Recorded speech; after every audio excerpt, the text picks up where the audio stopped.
Hi guys, Mike here at tabletbyte.com, and in this clip we're going to take a look at the docking station for the Asus TF101 transformer and see how they changed it, what it can do, I'm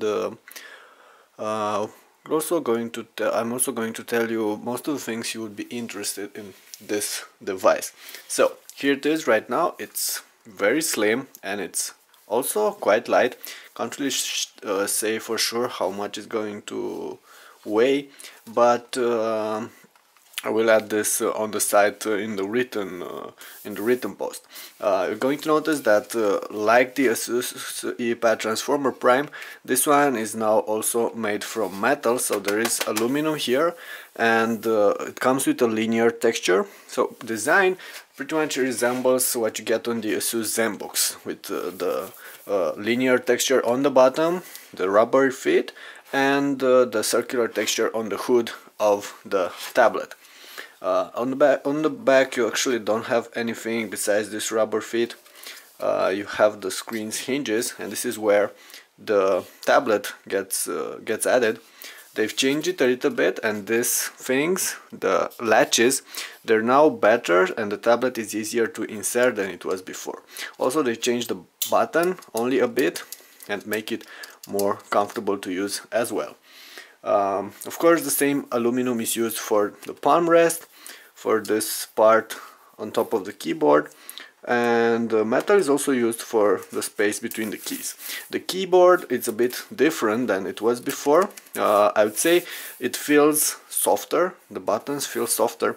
The layout, I think it's pretty much identical, and I'm going to compare this one with the previous trackpad in just a couple of minutes. But bottom point, I like this better than I like the one for the first generation transformer, because it has, I don't know, a better feel to it.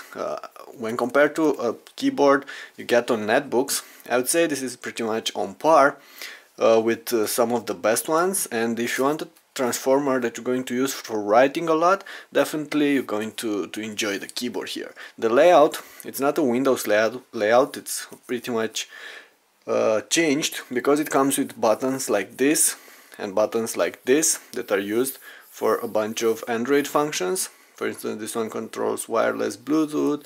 This is the back button. You have a home and a search button, a menu button, but you also have the enter and all these things, the shift. One thing though, you only have a single alt, so you don't have an alt key here like you have on usual Windows laptops. You have only one alt here, and this is also actually important, because you can use alt tab in Android to change between applications. There's also a new trackpad. It's pretty small, and it's also made from metal, so it's not that smooth as those glass trackpads we have on laptops these days. I would say though it's okay. It's accurate, but I can't say it's very smooth to use because of this rugged texture on it. The click buttons are integrated, so you no longer have separate buttons for you to click, but they actually work quite okay, so you don't have to press them hard in order to perform a click. Okay, let's have a quick look on the sides and see what you get there. There is an SD card reader, and it's going to support SDXC cards, which in theory can go up to 2 terabytes of storage space. Right now there aren't that big storage cards. I believe there are only 256 gigabyte storage cards like this, but they cost a lot of money. Still, for about $100 you will get a 64 gigabyte card, and you can put it in here, and it will extend greatly the memory on this one. You have an USB connector over here, only one USB connector on this device, because on this side you only have this, the charging dock, which is proprietary. Asus's proprietary docking connector, and there is a LED battery indicator next to it over here. And that's pretty much all. These are pretty much all the things you get on this docking station.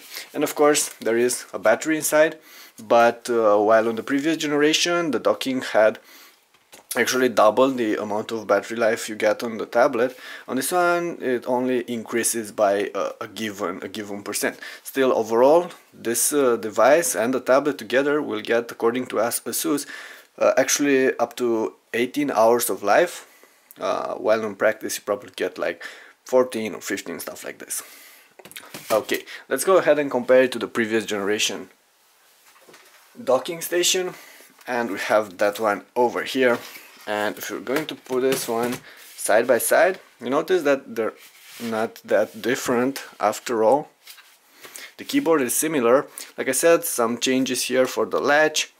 There's a different trackpad. This one was different. There was metal on this one as well, but this metal feels a little bit better. What's really important is over here. You only, on this one, you got two USB ports. You got an USB port in here and another one over here, covered by this nice parts, plastic parts. On this one, only one USB port, because they had to make it slimmer, so they couldn't fit more. And if you're going to put them one on top of the other, let's go ahead and do this. This hinge here is pretty solid. Okay, here we are. You're going to notice that this one, the Transformer Prime docking, is just a tiny bit shorter, but it's definitely thinner. You're going to notice here it's thinner, plus it gets thinner towards the front like Ultrabooks do, while this one had a more uniform shape. Okay, also the docking station for the Transformer Prime is lighter as well. Now let's go ahead and connect the actual tablet to the docking station. And we have the tablet right here. It's actually no way to put this one incorrectly. Of course, you have the latches here that attach to these latches on the docking station. You also have a small arrow here on the tablet that should center with the arrow you get on the docking station. And it goes in something like this. Just put it and that's it. So you saw, it's very simple. And now that this one, you got the trackpad activated, there is a mouse cursor over here on the screen, and perhaps I should zoom in a tiny bit, and you should see the cursor here. Of course, you can use this to open different applications, to zoom in around, to switch between apps. For instance, this is the menu, and like I said, you can access Alt Tab on the keyboard, and you can shuffle between applications, which is quite nice. The keyboard is going to be very useful when typing. You get Polaris Office on this one, so you can type a lot of documents, and like I said, it's actually quite okay. And the layout is good for typing, pretty standard. So there's nothing bad I can say about the keyboard. Okay, and now let's go ahead and try and connect a couple of things on this device's USB port. First of all, we're going to connect a mouse. We have it here. It's a wireless mouse, standard wireless mouse from Asus. It's the Lamborghini Mouse. It comes with a USB dongle. And let's place the dongle here in the port and see if this is going to work. Should turn off and on the mouse, and here it is, it's working. You have the mouse cursor over here. You can close things, you can open new tabs, you can go on home page. So this way the combo offers like a netbook like experience, and of course it's a lot more comfortable to use a proper mouse than it is to use the trackpad, which is still quite small. It's like the trackpad you get on netbooks mainly. Of course the scrolling wheel works as well. Right now I'm shuffling between these panels only using the scrolling wheel, so a mouse definitely works in here. Let's try a couple of other things. We have this, which is a standard flash, memory flash and we have it connected. It's detecting it. It says here preparing external storage. Okay, so it works. So it should be available here in File Manager, and here it is. The USB disk is available over here, and I have a couple of things here, some pictures, but it's some PSDs and some TIFF files, and this device cannot access such types of content, unfortunately.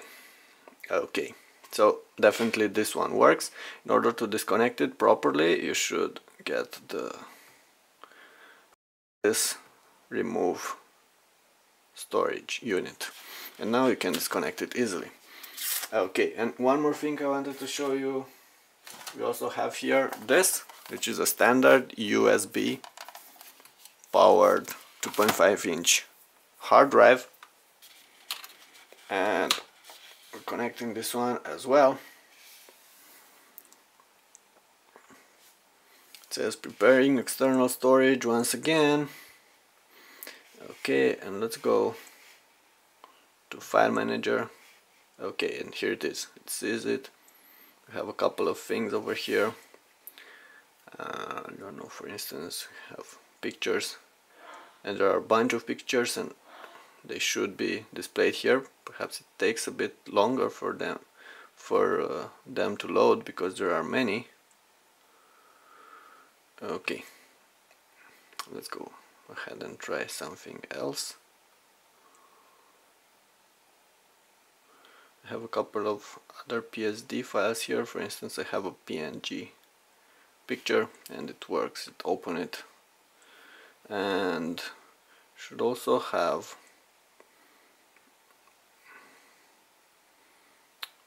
a couple of rips, of movie rips here.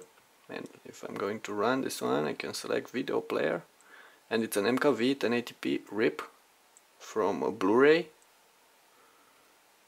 and it should work. Fortunately, this file seems not to work. Okay, but others should actually. I'm going to focus on that, on video playing in another part of our video review. Button point still, it can access things here. Let's try again with those pictures folder. It doesn't seem to work. Okay, let's see this. I have a PPT file here. See if it's going to be open in Polaris Office. Yeah, so it's working. This is a PPT presentation, and you can edit it if you want. I think edit mode. You can go in edit mode and edit it with Polaris Office. Okay, that's pretty much all for now. Let's disconnect this, and you can remove it.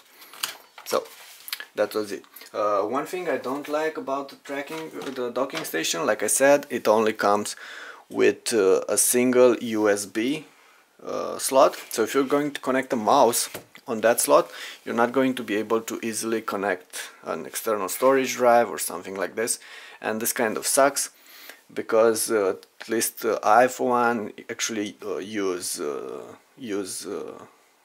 an extra USB. Still, they had to get the device very thin, and because of that there were some sacrifices to make, and the sacrifice is of course losing the USB port that the previous generation had over here on the docking station.